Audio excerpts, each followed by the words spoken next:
Monsieur le ministre, maman, je suis un problème, ils n'en ont rien à faire de moi. Voilà les propos d'un jeune garçon en situation de handicap de ma circonscription. Sa maman est venue m'expliquer la semaine dernière combien c'est épuisant, estimant que, je la cite, rien n'est fait correctement et demandant tout simplement qu'il ait son accompagnant.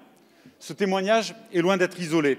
C'est d'ailleurs pour cela que les accompagnants d'élèves en situation de handicap, les AESH et les accompagnantes sont mobilisés dans tout le pays aujourd'hui.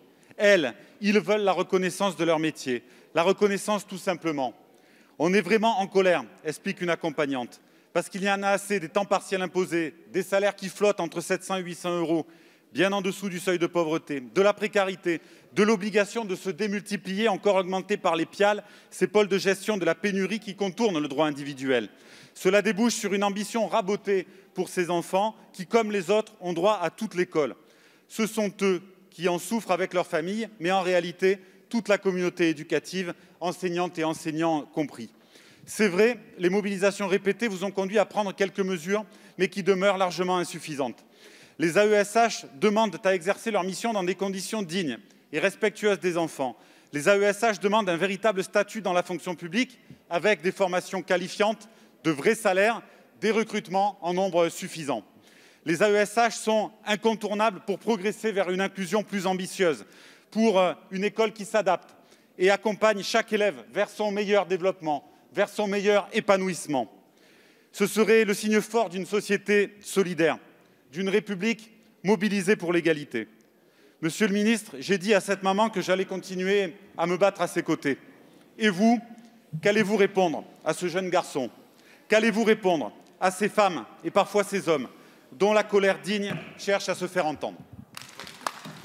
Merci, monsieur le député. La parole est à monsieur Jean-Michel Blanquer, ministre de l'Éducation nationale, de la jeunesse et des sports. Merci, monsieur le président, mesdames et messieurs les députés, monsieur le député Pierre Dharréville. Bien entendu, il faut une réponse à cette maman. Et nous allons être d'accord sur les tenants, si ce n'est sur les aboutissants de ce que vous avez dit. Il est clair que ce que nous avons fait depuis 2017, c'est développer les droits des élèves à avoir un accompagnant.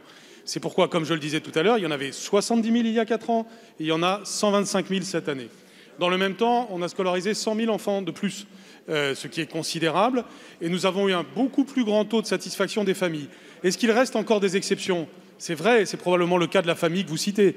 Je rappelle que chaque fois que c'est le cas, il y a un recours possible au rectorat et en général une solution trouvée d'ici quelques temps, d'ici quelques jours ou quelques semaines. Parfois, c'est vrai, notamment dans les grandes agglomérations, reconnaissons-le, il y a des difficultés de recrutement. Ça ne veut pas dire qu'on n'a pas les postes ni le budget, ça veut dire qu'il n'y a pas toujours les candidats.